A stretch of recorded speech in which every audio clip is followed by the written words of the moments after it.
Boa noite, graça e paz a todos os irmãos, graças a Deus por mais esse dia que Ele nos concede, por mais essa oportunidade de estar ministrando a palavra. Hoje é a nossa última mensagem dentro dessa série Novas de Grande Alegria. Então hoje nós vamos falar Novas de Grande Alegria, nossa verdadeira identidade. Por que verdadeira identidade? Bom, nós temos uma nova de grande alegria, e a maior nova de grande alegria que você precisa guardar, que você precisa lembrar, que você precisa trazer à sua memória e ao seu coração é aquela que diz: em Belém nasceu Jesus, o Salvador. Não tem uma nova maior de alegria do que essa, de que saber que o nosso Salvador, o nosso Redentor, um dia nasceu para me salvar e para te salvar. Essa é a maior nova de grande alegria que você pode ter esse ano, que você teve o ano passado, que você vai ter o ano que vem e que você vai ter, que nós vamos ter durante toda a nossa existência. O Salvador, o Deus se fez carne, habitou entre nós, como está lá em João, capítulo 1, no verso 14, o Verbo se fez carne, habitou entre nós e vimos a sua glória, como a glória do Filho único do Pai. Essa é a maior nova de grande alegria. Mas com essa nova de grande alegria de que nos nasceu o Salvador, gera também algumas questões, algumas características que já foram traçadas, e hoje de maneira especial é essa identidade. Nova de grande alegria, nasceu o Salvador. C.S. Lewis vai dizer assim, que o Filho de Deus tornou-se homem para possibilitar que os filhos dos homens se tornassem filhos de Deus. Então, essa nova de grande alegria de que Jesus nasceu e que Ele morreu para nos salvar, também nos traz essa nova identidade. Que identidade é essa? A Bíblia vai falar que, olha, quão grande amor nos concedeu o Pai que fôssemos chamados, feitos filhos de Deus. Então hoje nossa identidade, nossa verdadeira identidade é sermos filhos de Deus. Mas vamos orar mais uma vez, vamos orar, falar com Deus, agradecer a Ele, e que de maneira especial essa palavra possa falar ao seu coração, como tem falado ao meu coração também. Senhor, nós te damos graça, ó Pai, por essa oportunidade, nós te damos graça porque sabemos que o Senhor é um Deus de amor, de misericórdia, e que independente das circunstâncias difíceis da nossa vida, das nossas vidas, ó Pai, o Senhor tem se feito presente, ó Pai, o Senhor continua nos abençoando, nos guardando, ó Deus, porque, ó Pai, a maior vitória que nós poderíamos ter, nós já recebemos do Senhor, que é a salvação em Cristo Jesus, o nosso Senhor. Ó Pai, eu coloco também diante do Senhor agora todas as pessoas que estão passando por necessidades, ó Pai, por questões de emprego, também pessoas que estão enfermas com o Covid, ou com tantas e tantas outras doenças, ó Pai, que assolam esse povo. Que o Senhor tenha misericórdia. Que o Senhor tenha misericórdia, ó Pai, dos profissionais de saúde que estão se empenhando, Pai, que estão doando as suas vidas para salvar vidas, ó Deus, que essa vacina, Pai, seja uma vacina que, de maneira rápida, que ela seja distribuída, que ela seja aplicada e que ela seja eficaz, para que possamos, ó Pai, agradecer o Senhor, louvar o Senhor por essa bênção na vida do Teu povo. Ó Deus, muito obrigado por tudo, ó Pai, é o que eu te peço em nome de Jesus. Amém. Efésios capítulo 1, verso 1 ao 10, quero ler esse texto com os irmãos. Efésios capítulo 1, do verso 1 ao 10, que vai dizer o seguinte: Paulo, apóstolo de Jesus Cristo, por vontade de Deus, aos santos que vivem em Éfeso, e fiéis em Cristo Jesus. Graça a vós outros e paz da parte de Deus, nosso Pai e do Senhor Jesus Cristo. Bendito Deus e Pai de nosso Senhor Jesus Cristo, que nos tem abençoado com toda a sorte de bênção espiritual nas regiões celestiais em Cristo, assim como nos escolheu nele, antes da fundação do mundo, para sermos santos e irrepreensíveis perante ele e em amor. Nos predestinou para ele, para a adoção de filhos, por meio de Jesus Cristo, segundo o beneplácito da sua vontade, para louvor da sua glória e graça, que ele nos concedeu gratuitamente no amado, no qual temos a redenção pelo sangue e a remissão dos pecados segundo a riqueza da sua graça, que Deus derramou abundantemente sobre nós, em toda a sabedoria e prudência, desvendando-nos o mistério da sua vontade, segundo o seu beneplácito, que propusera em Cristo, de fazer convergir nele, na dispensação da plenitude dos tempos, todas as coisas, tanto as do céu como as da terra. Então, novas de grande alegria, nossa verdadeira identidade. Lá em João capítulo 1, verso 1 João, capítulo 2, verso 6, diz assim: aquele que afirma que permanece nele, deve andar como ele andou. Ou seja, se nós estamos em Cristo, nós devemos andar em Cristo. Paulo vai falar em Gálatas capítulo 2, verso 20, já não sou eu quem vive, mas Cristo vive em mim. E esse viver, que vivo na carne, e aí carne entenda-se aqui, essa vida, esse mundo, esse tempo, essa concretude, eu vivo como? Pela fé no Filho de Deus. Eu gosto muito de um texto do C.S. Lewis, que ele diz assim sobre essa questão de identidade. A vida cristã é diferente, mais fácil e mais difícil. Cristo diz: dê-me tudo. Eu não quero um tanto do seu tempo, ou um tanto do seu dinheiro, ou um tanto do seu trabalho. Quero você.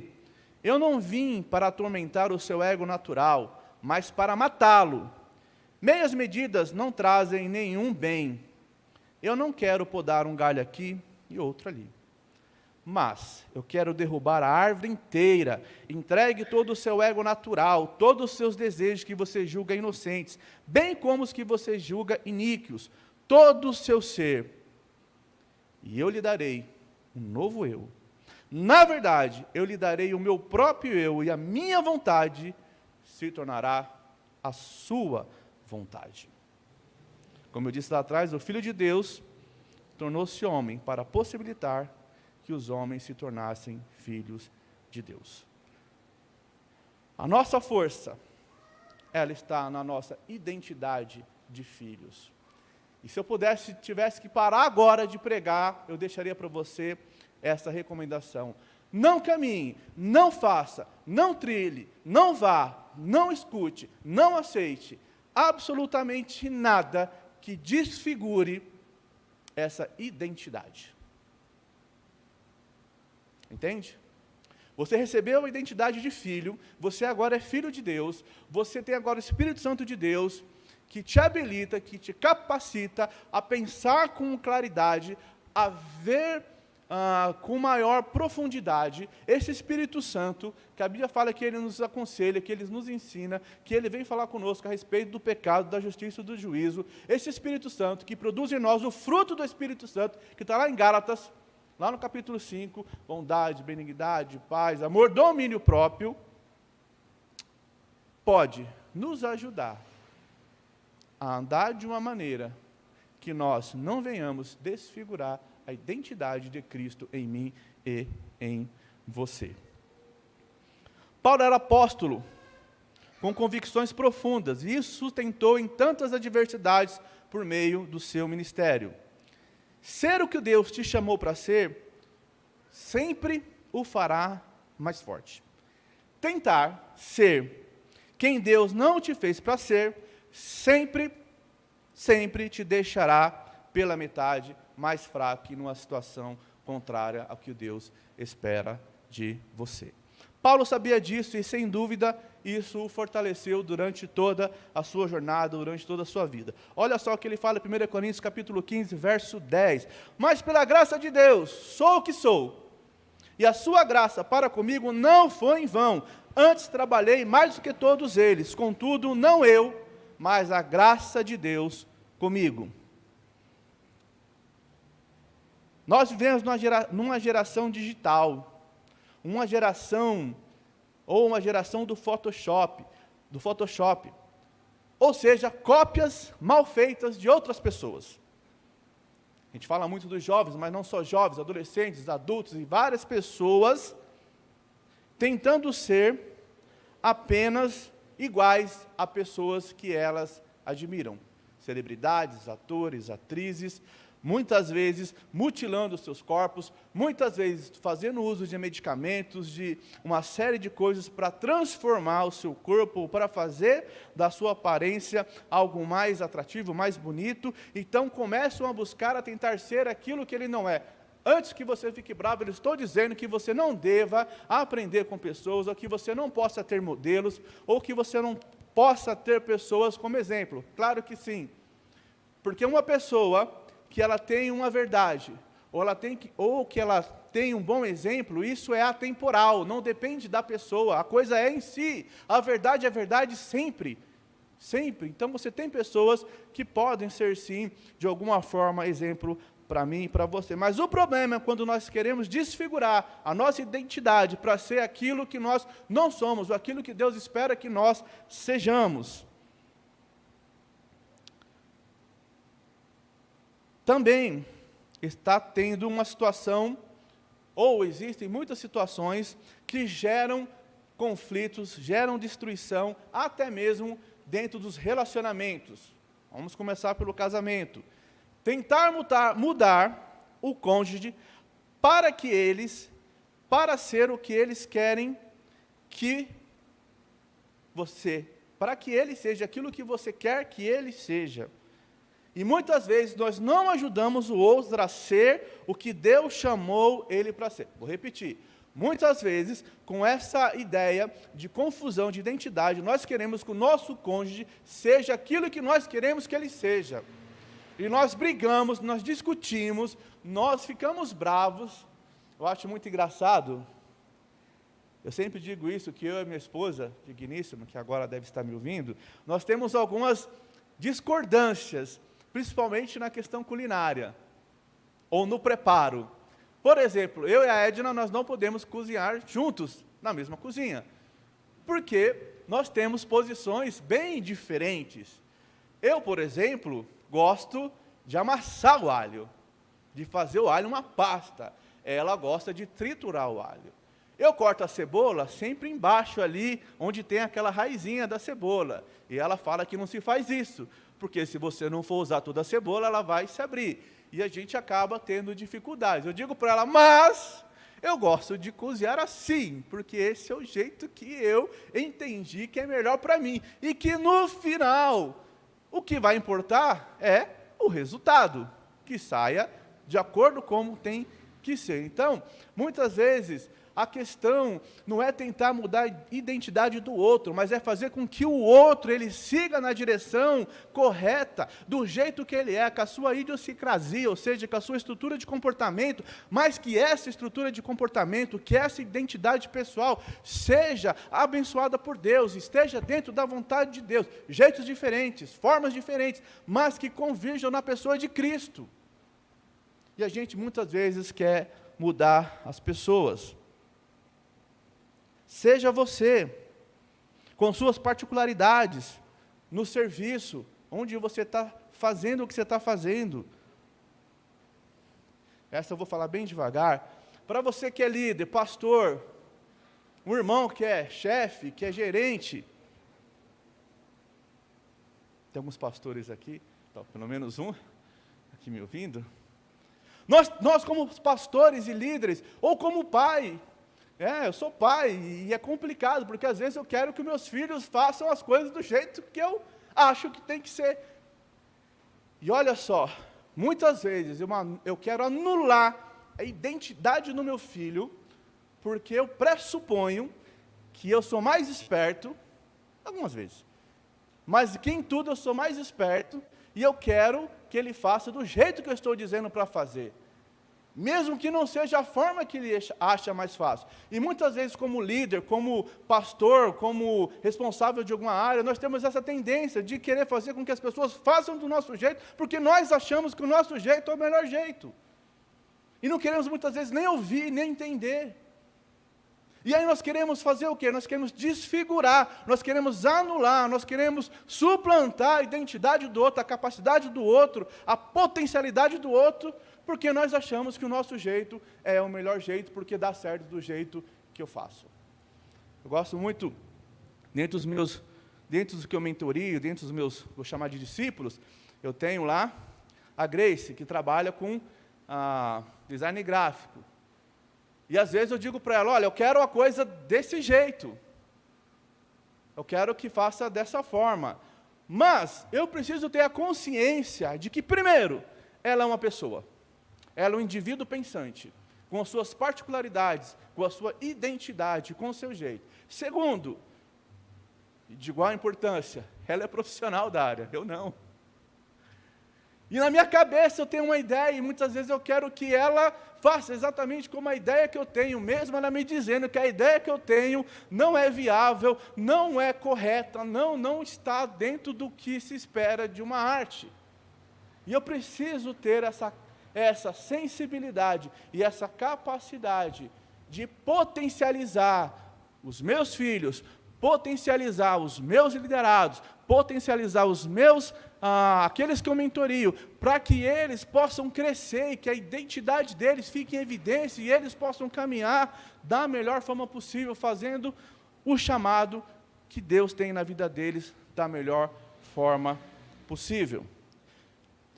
Um dos meus liderados também, o Tiganá, está escrevendo um esboço de um sermão muito bom. Eu já até pedi autorização para ele, que eu quero pregar em cima do sermão dele. E dentro desse sermão, ele tem um trecho que ele fala sobre essa questão de identidade. Ele destaca ali que quando Davi vai lutar com Golias, Saul entrega o que para Davi? A sua armadura. Mas qual que é o problema? A armadura é de quem? De Saul. E é claro que ela não serviu em Davi. Não vai servir. Davi tem que ir com aquilo que ele tem, com aquilo que Deus vai usar dele. Guarda isso. Você não cabe dentro da identidade do outro. Amém? Você não cabe dentro da identidade do outro. Você precisa ser aquilo que Deus quer que você seja. E Deus vai te usar com as suas características, com o seu jeito, com as suas limitações, porque Deus, já disse isso e vou repetir, Deus não precisa de pessoas extraordinárias. O nosso Deus é um Deus do extraordinário. Quando você vai para o Antigo Testamento, no livro de Reis, você vai lembrar daquela menina escrava. A Bíblia nem relata o nome dela, foi sequestrada, foi levada do seu povo, foi levada para uma outra terra, para um outro Deus, para uma outra cultura, ela escrava, não tinha direito nenhum. Mas Deus usou a vida daquela menina de maneira extraordinária, que ela mudou a vida daquele homem, Naamã. Deus é um Deus do extraordinário e Deus não precisa de pessoas extraordinárias. Então fica aí, pastores e líderes e quem exerce alguma autoridade, vamos aprender a confiar e a potencializar os nossos liderados, os nossos vocacionados e aqueles que estão debaixo da nossa liderança, para que eles, com a sua identidade, venham fazer aquilo que Deus quer que eles façam da melhor maneira possível. Paulo, apóstolo de Jesus Cristo, pela vontade de Deus, aos santos e fiéis em Cristo Jesus, que estão em Éfeso, a vós, graça e paz, da parte do nosso Deus, do nosso Pai, do Senhor Jesus Cristo. Quem é você? Não é o que você faz, mas quem você é.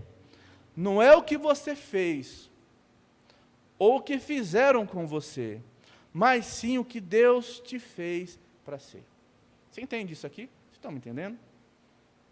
Não é o que você fez, ou o que fizeram com você, mas sim o que Deus te fez para ser. Eu me lembro da pregação do pastor Bruno, e ele, na pregação dele, ele conta a história de uma menina que saiu de casa, se desviou, foi para o mundo, viveu uma vida totalmente contrária àquilo que ela deveria estar vivendo, e a sua mãe escreve uma carta para ela, e na carta, em um momento daquela carta, a mãe da menina diz assim: minha filha, não importa o que você se tornou, o que você fez, ou para onde você foi, importa que você volte para casa.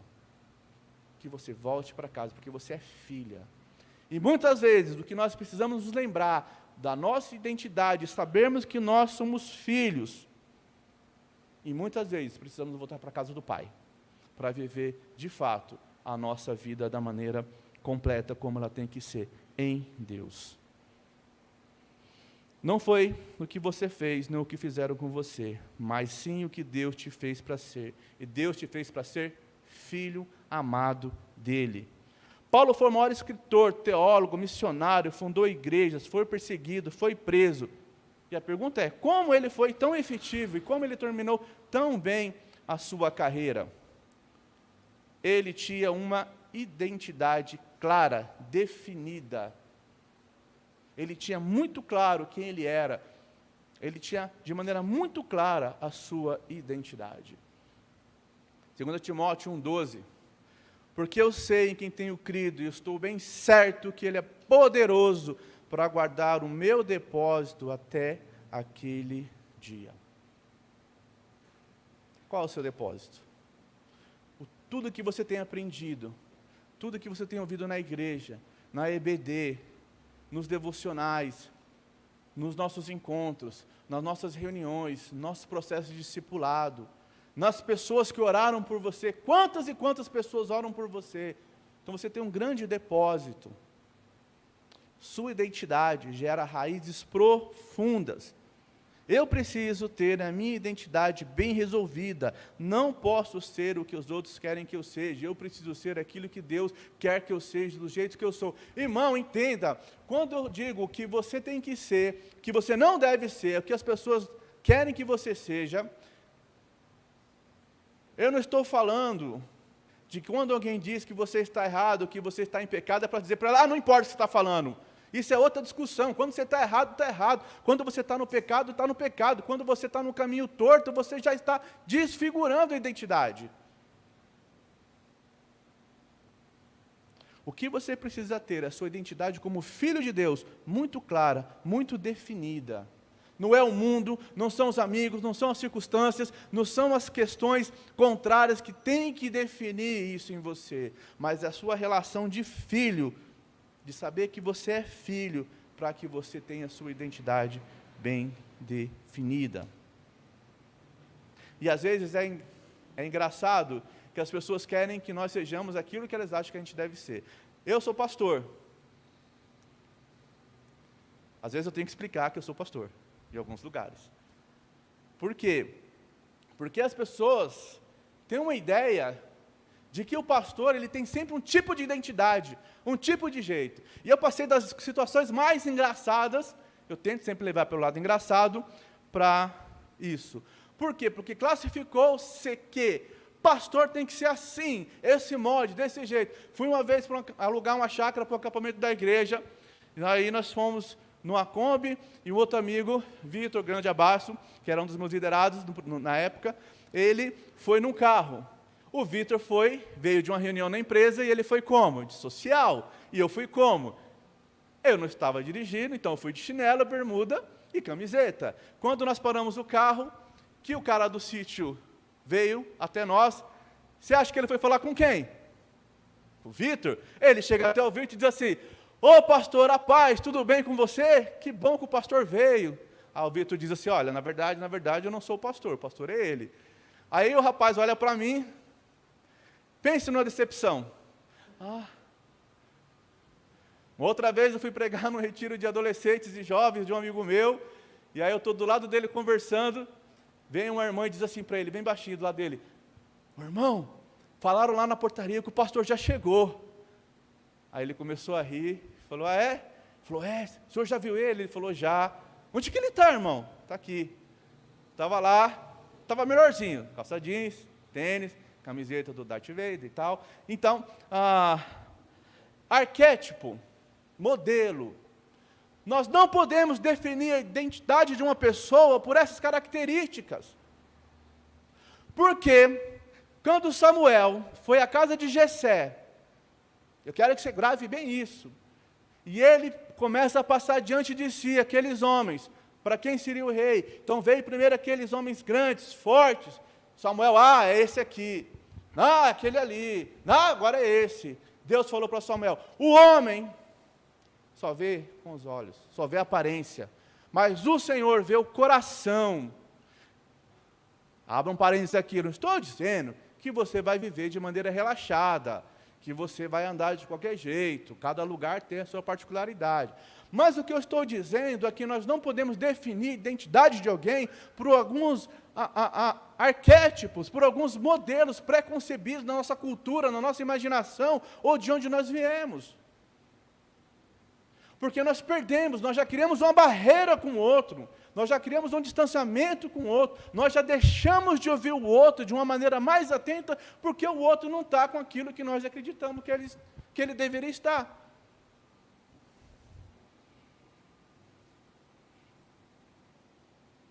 Sua identidade, a minha identidade, ela é de filho de Deus.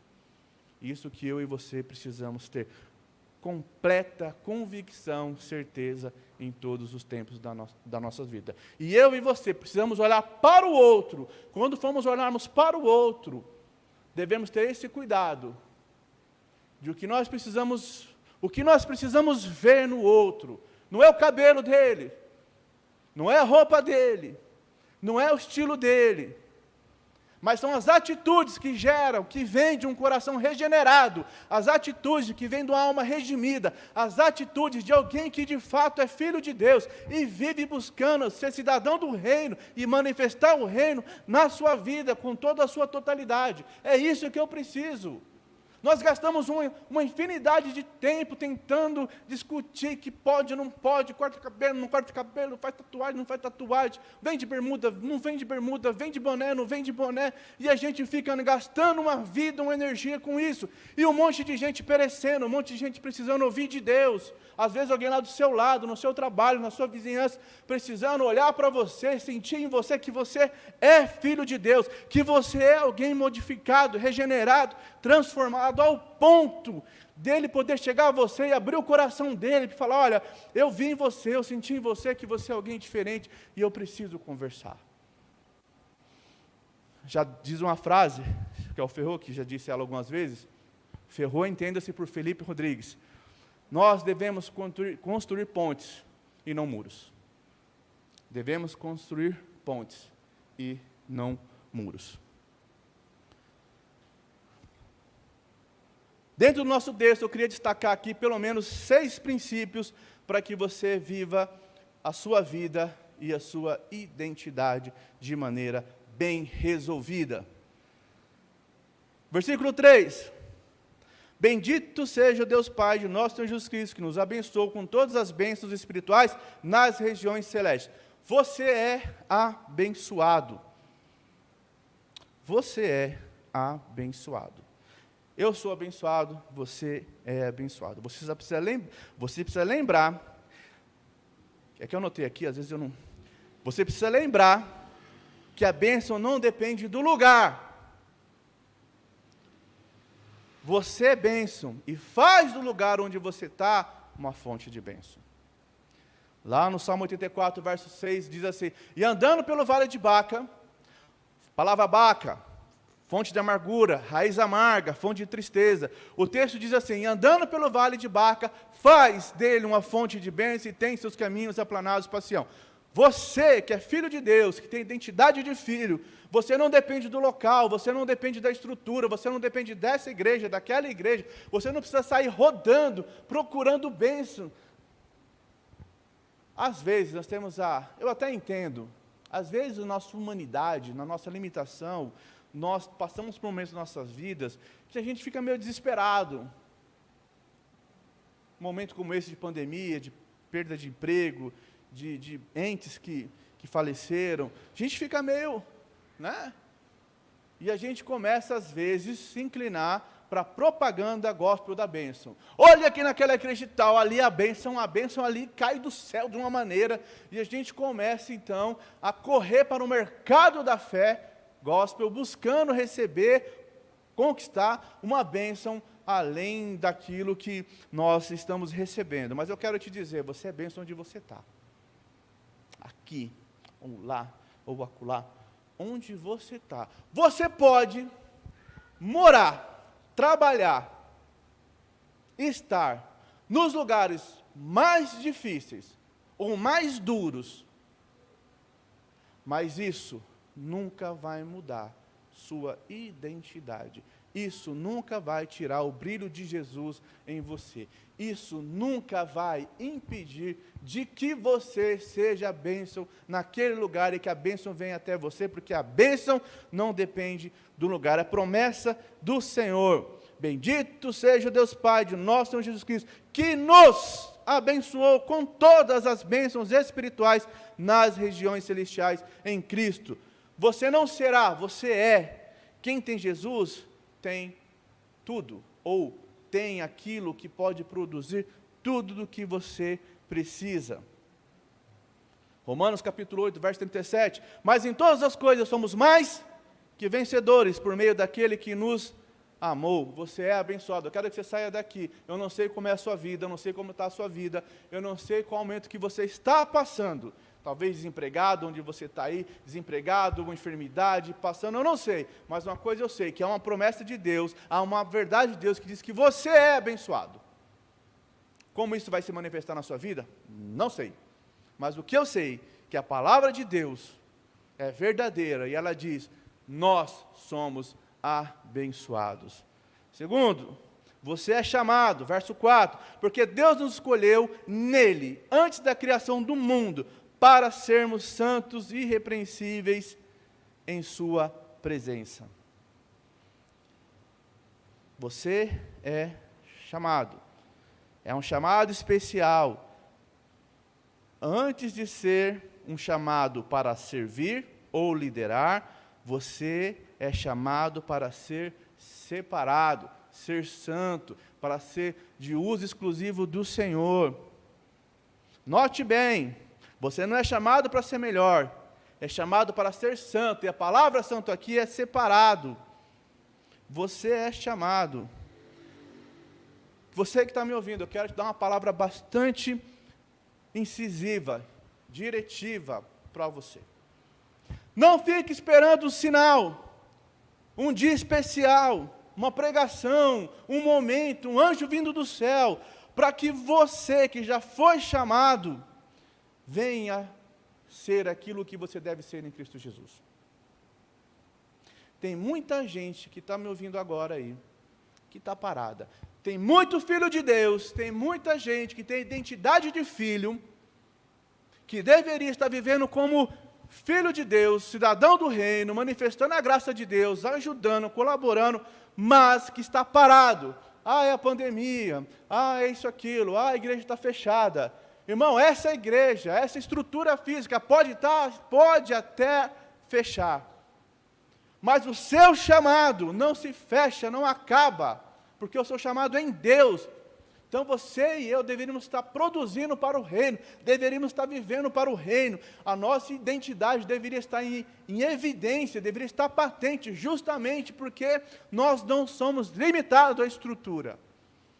Mas tem muita gente que é chamada para ser santa, separada, que está parada, que não está potencializando a sua vocação, o seu dom, ou aquilo que Deus te chamou para ser. Se você está assim, meu convite, meu desafio é para você. Recomece, é o momento de recomeçar, falamos semana passada sobre isso. Pare agora com essa atitude e faça aquilo que Deus te chamou para ser, porque você tem identidade de filho, e quem é filho não fica parado, caminha em direção a Sião. Quem é filho não depende de circunstância, não depende da estrutura. Quem é chamado, quem é vocacionado para servir, para ser santo, segue, porque você tem o Espírito Santo de Deus na sua vida, e Ele te habilita e te capacita para isso. Terceiro, você é filho. Verso 5, parte A. Em amor, nos predestinou para sermos adotados como filhos. Um cristão verdadeiro não é órfão, é filho. Você reconhece a paternidade de Deus? Paternidade espiritual é fundamental para a nossa vida satisfeita e frutífera.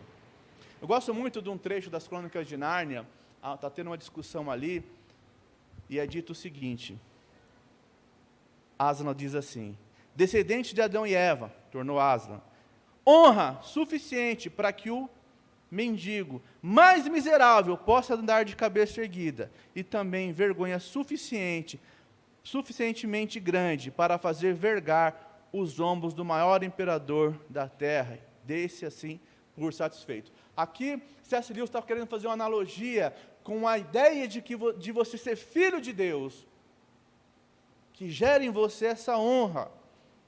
Talvez você não tenha um pai biológico, ou talvez seu pai biológico não for o maior exemplo. Mas você tem um Deus que é Pai de amor, de graça e de misericórdia, que por mais ausente que seu pai possa ter sido, ou o menos exemplo que ele possa ter deixado para você, mas você tem um Deus, que é um Deus de graça, amor e misericórdia, que ele é o maior exemplo do que é uma paternidade completa.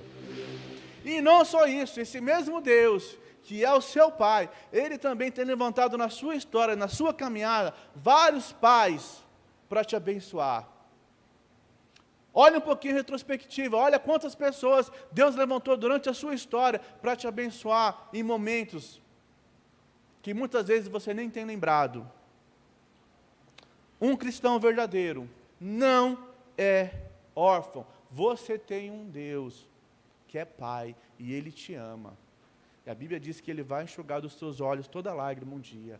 Então, se você estiver em um momento de tristeza, de angústia, de confusão, que parece que as coisas não têm jeito, parece que ninguém está para te ajudar, lembre-se que você tem um Deus que é Pai, e Ele jamais vai te abandonar, jamais. Tenha essa consciência de que você é filho, Ele te adotou, e Ele está com você e nunca vai te abandonar. Quarto, você tem propósitos. Falamos um pouquinho já, verso 5b e o verso 6.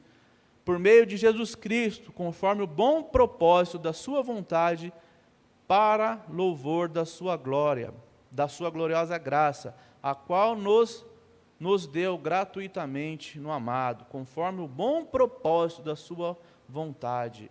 O propósito maior da sua vida, da minha vida, é fazer a vontade de Deus, obedecer a sua palavra de forma completa. A causa da nossa vida tem que ser maior que a nossa vida, e a causa da nossa vida é a causa de Cristo, e ela é maior do que qualquer outra coisa na nossa vida. Trazer o céu à terra, por meio de princípios e valores da palavra, oração, comunhão, discipulado, ministérios, missões, ou como nós temos aqui na igreja, ser uma igreja impactante, relevante, tanto no reino espiritual como na sociedade.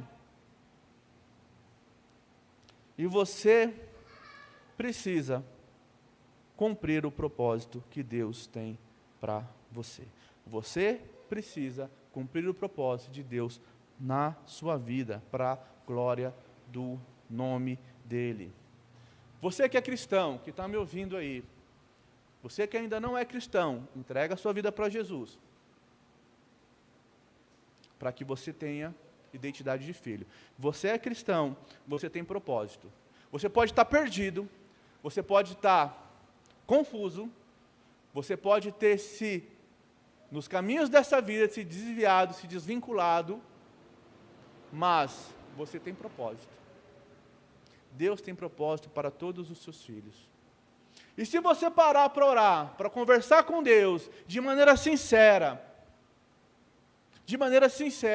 abrir seu coração, Ele vai te direcionar para o propósito que Ele tem na sua vida.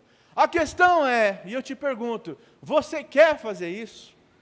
Você está com coragem para fazer isso, de chegar diante de Deus e falar, Senhor, eu entendi que na verdade eu estou aqui na vida mansa, eu estou aqui meio que dando aquele Pelé, eu estou aqui seguindo a minha vida, fazendo as minhas coisas do meu jeito, mas eu sei que o Senhor tem um propósito para a minha vida, e eu não quero mais andar fora do teu propósito, eu quero agora conversar com o Senhor, e eu quero direcionar a minha vida para os propósitos do Senhor. E o propósito maior da nossa vida é fazer a vontade de Deus. E o que é que Deus tem pedido para mim? O que é que Deus tem pedido para você?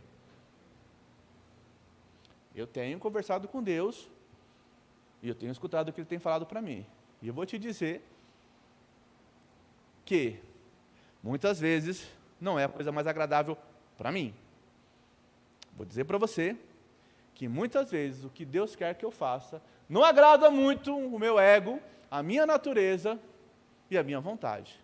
Mas eu não estou aqui para fazer, para andar ou para servir aos meus propósitos. Eu estou aqui para andar, para fazer e servir aos propósitos dele, na vontade dele, do jeito dele. Irmãos, não existe jeito errado de fazer a coisa certa. Não existe jeito errado de fazer a coisa certa. Com Deus, se faz certo, do jeito certo, no tempo certo, da forma certa. Essa historinha que Deus escreve certo por linhas erradas, esquece, isso é bobagem. Deus é um Deus do certo, Deus é um Deus do correto, Deus é um Deus do caminho reto, Deus não escreve certo por linhas tortas. Vou repetir. Você tem parado, de fato, onde você está agora, fazendo o que você está fazendo, do jeito que você está fazendo, tendo a consciência, que eu espero que você tenha, de que você é filho de Deus, você é adotado na família de Deus, você tem a consciência de que você está no propósito de Deus? As suas escolhas, os caminhos onde você tem andado, com as pessoas que você tem falado, com as pessoas que você tem seguido, do jeito que você tem seguido. Um amigo meu, ele me contou uma história muito curiosa, real. Crente, cresceu na igreja, filho de pastor, aquela coisa toda, né? Que acha que quando é filho de pastor, cresce na igreja, vai virar pastorzinho, né? E ele fala que um dia ele ficou bravo, cansou da identidade de filho. Filho de pastor, filho de Deus, ficou bravo, e então ele resolveu ir para a balada. Conheceu uns amigos no trabalho, e foi um dia para um bar, sei lá o que foi, né? E aí chegando lá, todo mundo pediu uma bebida alcoólica, ele nunca bebeu. Primeira coisa que ele fez, pediu uma coca. No impulso, ele, me dá uma coca. Os caras, coca, meu? Você vem aqui para tomar uma coca? Aí ficou sem graça. Aí está lá, daqui a pouco o cara fala assim, tem uma garota ali olhando para você, hein? Sei não, hein? Acho que vai dar esquema. Aí ele falou que parou, olhou para a menina, olhou para os caras na mesa, olhou para o ambiente, aí veio assim e falou, o que raios eu estou fazendo aqui? O que eu estou fazendo aqui? Eu sou filho de Deus. Não é para isso que Ele tem me chamado. Não é esse o propósito que Ele tem na minha vida.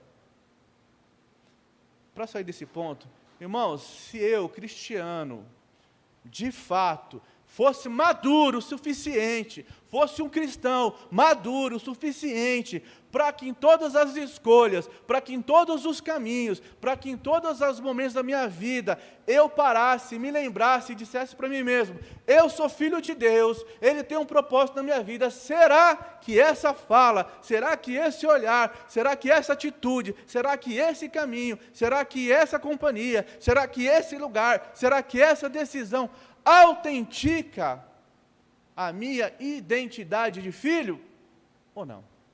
Mas eu faço? Esse é o problema. Deveria. Teria evitado muitas dores. E hoje estaria, quem veio semana passada lembra, de onde eu saí, recomeçar. De onde eu saí, onde eu estou e onde eu deveria estar. Talvez você esteja nesse momento. Você ainda está lá. Precisa vir para cá, para chegar até onde Deus quer que você chegue, segundo o propósito que Ele tem para a minha e sua vida. Quinto, eu gosto muito desse princípio. Verso 7 e 9. Você está perdoado. Você está perdoado. Nele temos a redenção por meio do seu sangue, o perdão dos pecados, de acordo com as riquezas da graça de Deus, a qual Ele derramou sobre nós, com toda sabedoria e entendimento.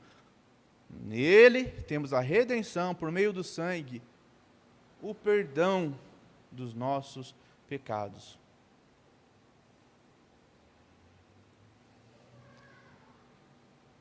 Perdoado pela graça de Deus, sem mérito. Não será mediante o nosso sacrifício, mas do sacrifício de Cristo na cruz. Teletestai, já está consumado. Muita gente, eu me lembro um dia que, conversando com alguém, com um pastor, e aí falando abertamente sobre vários problemas da minha vida, eu disse assim, pastor, eu sou um cara que eu tenho alguns problemas e tal, eu sou meio bravo assim, às vezes perco a linha, perco a paciência e tal, inclusive já fiz isso e isso, já briguei assim, assim, assado, e tal, e aí eu falei assim, e toda vez que eu me lembro disso, eu me sinto mal, eu peço perdão para Deus novamente e tal. Ele falou, você está errado. Eu falei, como estou errado? Estou pedindo perdão para Deus, eu estou errado? Ele falou, você está errado porque você não entendeu. Você não entendeu o que é perdão, você não entendeu o que é graça, você não entendeu teletestai, está consumado. Porque quando você e eu, de fato, nos arrependemos e pedimos perdão dos nossos pecados, Ele nos perdoa. A Bíblia fala que Ele é o Senhor que lança fora os nossos pecados e não traz à tona. Tem muita gente que caminha na igreja, que caminha na vida cristã, preso ao pecado, preso a uma dor do passado, preso a alguma coisa que fica se consumindo. Eu digo para você, se você confessou, se você pediu perdão, está perdoado, porque Ele já te perdoou. Deus te perdoou em Cristo. O que você precisa fazer é tomar posse disso. Quando digo tomar posse disso, é saber que Ele levou sobre si as nossas culpas e os nossos pecados. Tem muita gente presa, muita gente acorrentada, muita gente que não está vivendo o propósito de Deus, que não está vivendo a sua identidade como filho, porque ainda está sobre a sombra do pecado. Eu não sei se você está assim essa noite, mas se você está, eu convido a você a receber de Deus a alegria da salvação, a alegria de saber que em Cristo, como filho, você já está perdoado. Você não precisa confessar de novo, você não precisa ficar remoendo o seu pecado, você precisa ter uma atitude de andar em direção, ou andar na direção que Deus tem colocado para você. Segunda vertente, então tem muita gente presa ainda ao pecado, que já pediu perdão, mas tem muita gente que precisa aprender a liberar perdão. Tem muito crente, eu vou falar com crente agora, vou falar com os da casa agora, pastor Leandro, os da casa. Tu que é crente, você que já conheceu o Senhor, deixa eu te contar uma coisa que talvez você não tenha aprendido. Perdão não é uma decisão. Perdão é uma obrigação. Você e eu precisamos liberar perdão. Escuta bem, você vai falar assim, você não sabe o que ele me fez, o que ela me fez, por isso está falando isso, para você é fácil e tal. Irmão, não tem a ver com o outro, não tem a ver com o que ele fez. Tem muita gente maldosa, cruel, que causou dores terríveis a uma série de pessoas. Dores que não dá nem para se falar. Mas o perdão não tem a ver com ele, com o agente da dor. O perdão tem a ver com você e com Deus, com a libertação do seu coração, do meu coração, para que eu possa seguir em direção a Deus. Liberar o perdão para o outro não é achar que o outro não fez nada. Liberar o perdão para o outro não é dizer que aquilo que ele fez não teve importância sim. Me machucou, te machucou. Eu tenho pessoas que feriram meu coração, que sangraram a minha alma, como deve ter pessoas que eu sangrei a alma e o coração delas também. Tem pessoas que me fizeram chorar, tem pessoas de quando eu me lembro delas, eu tenho vontade de chorar, algumas de raiva, algumas de dor, por não ter sido, por não ter falado, por não ter sido o Filho de Deus que poderia ter sido na vida delas. Eu me lembro claramente de uma pessoa muito, muito especial, e eu, muito sabidão, muito metido à teologia e tal, e aí a pessoa se distanciou de mim, e foi aquela coisa, então eu falei, mano, não quer caminhar? Beleza, mano, não quer seguir? Não quer se envolver com as coisas de Deus, quer ficar? Então é o seguinte, irmão, segue seu caminho, eu vou ficar de boa. E parei, não me importei. não procurei. De vez em quando eu falo, fulano de tal, como é que tá? Eu falo, tá bem. Tá bem. E segui minha vida. Aí um dia, eu descobri toda dor, toda tristeza, toda luta que aquela pessoa passou sozinha, ou pelo menos sem a minha ajuda, porque eu não me dignei a ir até ela e liberar perdão para caminhar com ela no momento que ela mais precisava, eu estava ausente.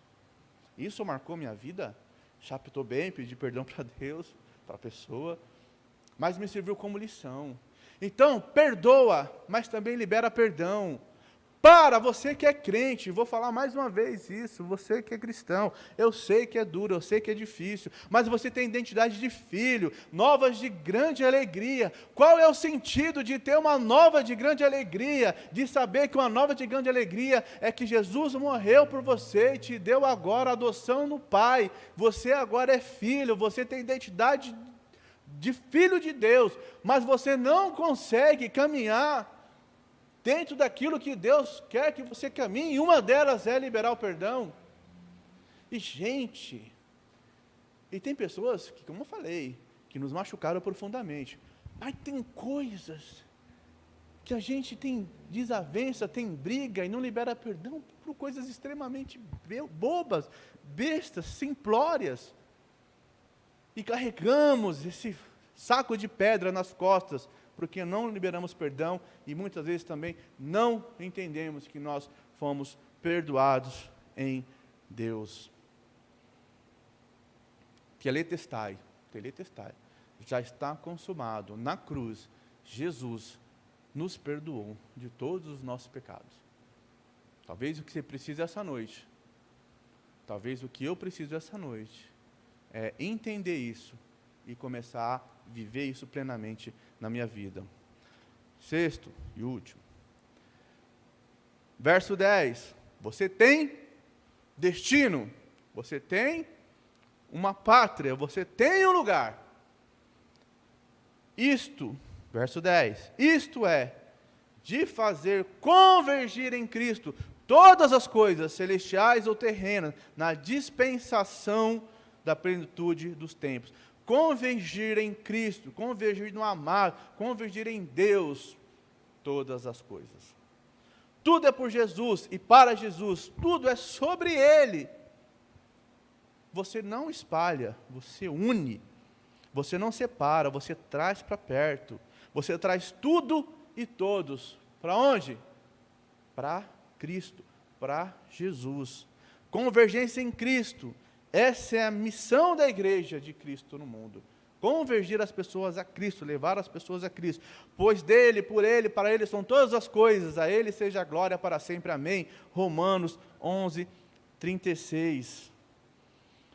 Provavelmente você já ouviu uma história de um missionário, eu vou sintetizar. Um casal de missionários viveu na África durante 40 anos, depois de voltar, ter feito um grande trabalho, eles chegam na cidade achando que vão ser bem recebidos, ninguém recebe eles, não tem banda, não tem agradecimento, não tem nada, voltam para casa bravos, chateados. O marido vira para a esposa e fala, então, depois de 40 anos de trabalho, 40 anos de missões, lá no outro lado do mundo, é isso que Deus tem para nós quando nós chegamos em casa? Pergunta para o seu Deus se é isso que Ele tem. Saiu, bravo, voltou depois de algumas horas, vira para a esposa e pergunta, e aí, falou com o seu Deus sobre o que Ele tem para nós?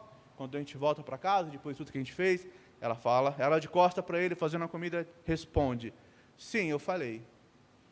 O que é que esse Deus disse?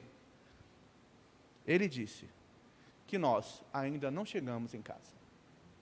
Às vezes nós queremos que a vida, que o mundo, que essa história seja o resumo, a síntese da nossa moradia, e não é.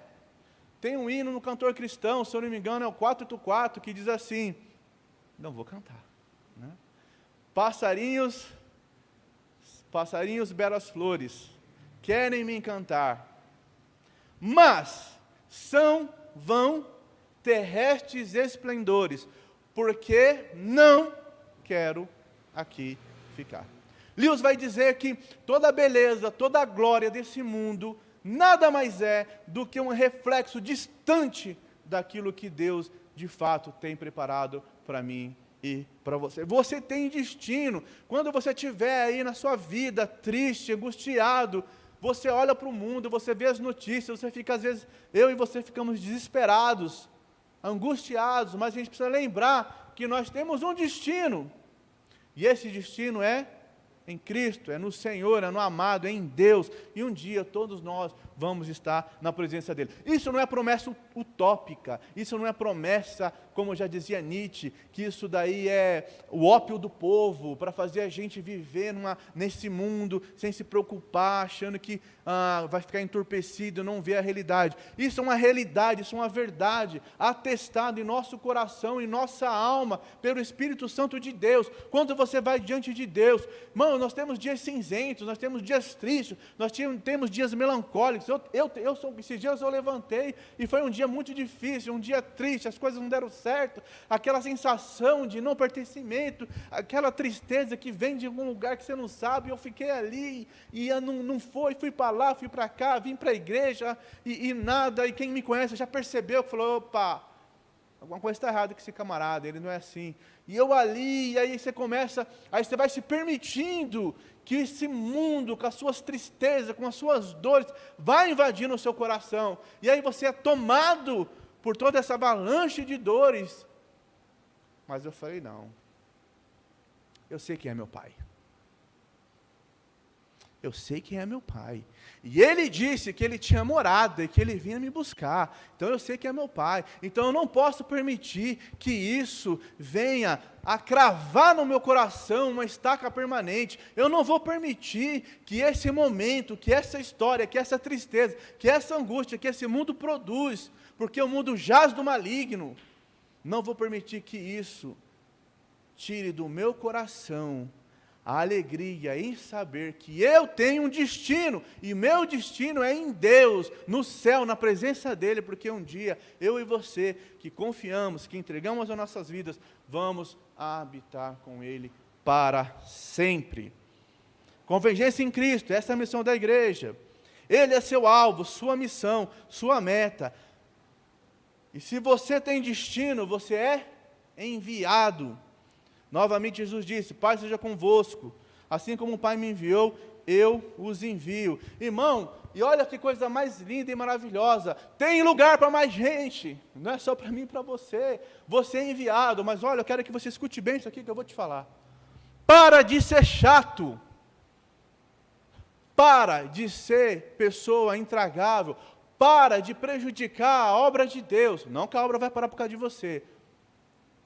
Seja bênção, seja gente de bênção, seja alguém que por onde passar, atrai as pessoas a Cristo, convirjam as pessoas a Cristo. Tem muita gente chata, tem muito pastor chato, tem muito líder chato, tem muito membro chato, que faz com que as pessoas se afastem de Deus, do Evangelho, porque elas não entenderam, elas nem vivem a plenitude de ser filho de Deus, e faz com que outras pessoas não queiram, porque olham para ela e falam: gente, se esse ser filho de Deus, eu não quero. Você é enviado, e nesse ir, quando você lê lá em Mateus capítulo 28, que fala sobre o id, o tão famoso id, e a palavra id ali, na verdade, é indo, não é id, uma coisa somente que vá pontualmente, é indo, e indo, pela estrada, pelo trabalho, pela vida familiar, pela vida escolar, pela vida de igreja, pela vida de vizinho, você convirge as pessoas a Cristo, por meio do seu testemunho, por meio da sua identidade como filho. E aí você é enviado. Carlito Paz sempre diz assim, que igreja não é ponto de chegada, mas é lugar de partida. É daqui que nós vamos para lá, é daqui que nós deveríamos ser agentes de Deus, para levar as pessoas ao conhecimento de Deus, por meio da nossa identidade como filhos amados de Deus. Ande sempre satisfeito em Jesus e com Jesus. Olha o que diz Filipenses 4,12. Sei o que é passar por necessidade, sei o que é ter fartura. Aprendi o segredo de viver contente em toda e qualquer situação, seja bem alimentado, seja com fome, tendo muito ou passando necessidade. Em Jesus, você é abençoado, chamado, filho, tem propósito, está perdoado e tem destino certo e seguro. Não troque isso por nada deste mundo. Antes, se lembre. Boas novas de grande alegria. A nossa verdadeira identidade. E siga crendo nisso. E Jó tem uma palavra muito linda, Jó 19, 25.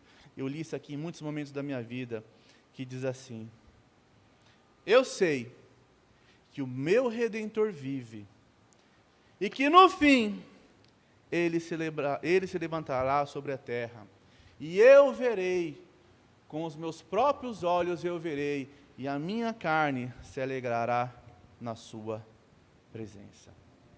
Novas de grande alegria, a nossa verdadeira identidade.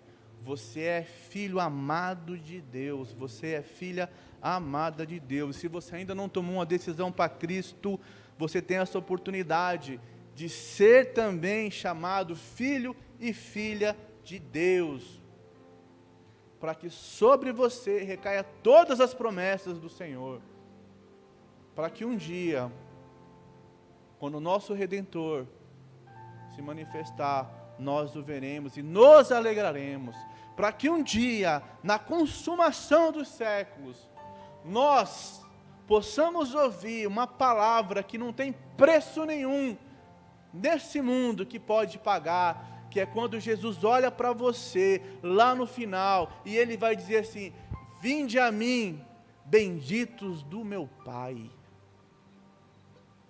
Nenhum preço, nenhum valor desse mundo pode pagar você de ouvir no final: vinde a mim, bendito do meu Pai, porque você tem identidade de filho. Novas de grande alegria, você é filho de Deus, você pode hoje se entregar a sua vida a Cristo, ser filho e filha de Deus. Vamos orar. Senhor Pai, muito obrigado, Deus, pela Tua graça e misericórdia em nossas vidas, ó Deus. Que nós possamos entender, ó Pai, o nosso chamado, nossa vocação, nossa missão. Que nós possamos ter a nossa identidade bem resolvida, a nossa paternidade bem resolvida, sabendo que nós somos Seus filhos amados, ó Pai. Que nós estamos aqui para sermos separados, santos, para vivermos, ó Pai, de acordo com a Tua vontade, com o Teu bom propósito, manifestando o reino, ó Pai, convergindo as coisas em Cristo, por Teu amor e Tua graça. Abençoa as nossas vidas, ó Deus. Abençoa, ó Pai, o nosso coração, que seja um coração perdoado e perdoador, que possamos, ó Pai, por onde quer que nós venhamos a caminhar, sermos reconhecidos como os filhos do amado. Ó Deus, muitas vezes é difícil, ó Pai, muitas vezes nós sofremos, choramos, nos angustiamos, porque a vida não é fácil, a vida não é tranquila, mas nós temos os braços do Pai que nos acolhe, nos ensina. E a maior beleza, porque esses braços que nos acolhem, que nos seguram, são os mesmos braços que nos enviam, porque nós somos chamados para manifestar o Teu reino, Pai. Oh Deus, cuida do Teu povo, cuida da Tua igreja, cuida dos Seus líderes, ó Pai.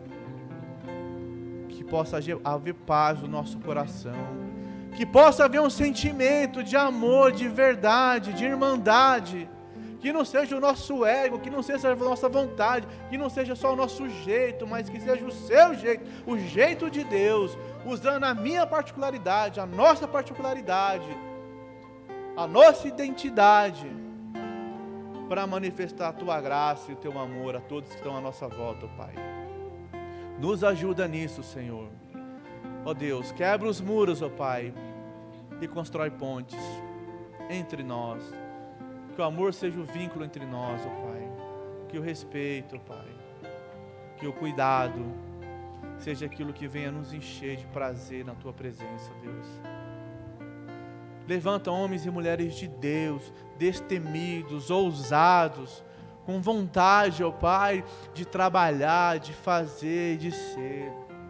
Levanta líderes, ó Pai, que tem o teu coração, pastores segundo o coração de Deus, que amam, que olhem para pessoas, que não olhem para coisas, que olhem para pessoas, mas não pensem somente em estruturas, ó Pai. Que pessoas não sejam meios, que pessoas não sejam coisificadas, mas que pessoas sejam, ó Pai, alvo do nosso amor, da nossa graça, para que possamos convergê-las a Cristo, por meio do teu amor, ó Pai. Usa as nossas vidas, ó Deus. Usa, ó Pai, aqueles que estão debaixo da nossa liderança, que eles sejam maiores do que nós,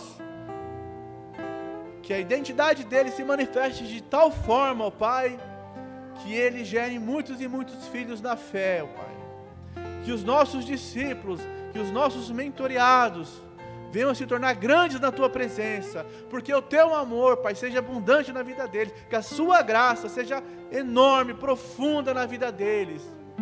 E que quando nós chegarmos ao final da nossa história, possamos olhar e ver esses nossos filhos e filhas na fé, construindo uma linda história, que venha autenticar a identidade de filhos, e autenticar o nome do Senhor sobre todos os nomes, ó Pai.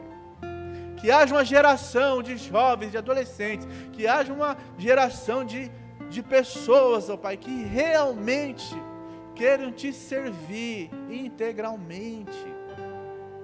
Pessoas humildes de coração quebrantados, corações, ó Pai, transformados, corações de carne, não de pedra, ó Deus. Que o nosso olhar seja o olhar do Senhor sobre essas vidas, mas que não seja o nosso olhar carnal, humano, limitado, desfalcado. Mas que o Teu Espírito Santo nos conduza, nos capacite cada vez mais, para cada vez mais sermos reconhecidos como Teus filhos, ó Pai. Levanta nessa igreja, ó Pai. Levanta nessa igreja, em nome de Jesus, corações de fato regenerados. Levanta nessa igreja líderes ousados, ó Pai, que vão, ó Pai, fazer a Tua vontade, que vão seguir, que não vão se prender, que não vão se deixar levar pelo pecado, que não vão se deixar levar pelo orgulho, pelas suas próprias visões, muitas vezes falhas, mas que vão, ó Pai, ser segundo o Teu coração, para abençoar esse povo tão carente, tão necessitado, ó Pai, que vem sofrendo tanto sem Jesus. Nos ajuda, ó Pai, nos ajuda, que possamos ter a humildade de nos colocarmos na Tua presença, reconhecemos que somos limitados, reconhecemos que precisamos da Tua ajuda e da ajuda de pessoas que o Senhor tem levantado à nossa volta, para que possamos de fato sermos bênção na Tua presença, Pai.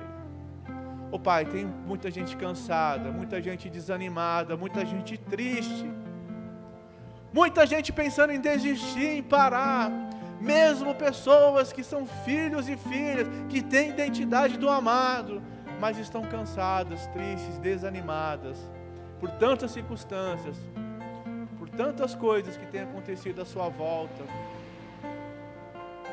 Mas eu peço em especial agora por cada uma delas, ó Pai, restaura a força, ó Deus, derrama a sua graça, que elas possam sentir o toque do Teu Espírito agora, ó Pai, e que elas possam se lembrar que elas são amadas, que elas são Suas filhas, ó Pai, e Seus filhos, que esses, ó Pai, que estão por esse caminho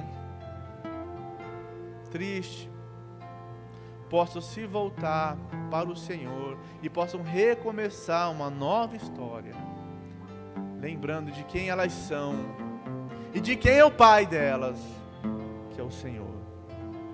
Nos ajuda, ó Pai. Nos ajuda, ó Pai. Nos ajuda a chegar naqueles que não Te conhecem ainda. Nos ajuda, ó Pai, a buscar aqueles que estão perdidos, ó Pai. Ó Senhor, usa a nossa vida como instrumento, porque não é um homem, Senhor, que faz, mas é o Teu Espírito, ó Pai, a Tua graça, o Teu amor, ó Pai. nós somos instrumentos, e nós queremos ser esses instrumentos, ó Deus. Nos ajuda, Pai. Ó Deus, que seja um momento diferente, que o mundo, as circunstâncias, as dificuldades, as dores, o desemprego, a morte, não sejam o determinante da nossa identidade, que o pecado não venha desfigurar quem nós somos em Deus, em Cristo, mas que nós possamos, ó Pai, no Senhor, seguir para cumprir o bom propósito que o Senhor tem colocado em nossas vidas, ó Deus. Em nome de Jesus, ó Pai, eu clamo, Pai. Eu clamo por todos esses, ó Deus, que estão na caminhada e precisam de ânimo, de forças, ó Pai. De uma palavra que venha ao coração deles por meio do Teu Espírito Santo, ó Deus. Eu clamo por esses, ó Pai. Não deixa, Pai, que eles fiquem pelo caminho, que eles se percam, Pai, por causa da dor e da tristeza, Pai. Não permita isso. Em nome de Jesus, não permita, Pai. Em nome de Jesus. Em nome de Jesus. E eu peço por esses que ainda não Te conhecem, que ainda não entregaram a vida ao Senhor, que esses venham, Pai, a se render e saber que a maior nova de grande alegria é ser declarado justo, é ser declarado regenerado, é ser declarado filho e filha de Deus. E mais uma vez, ó Pai, ouvir do Senhor: vinde a mim, benditos do meu Pai. Obrigado, Senhor. Obrigado pela Tua misericórdia, a Tua graça em minha vida, em nossa vida. Muito obrigado, Senhor. É o que eu te peço em nome de Jesus. Amém.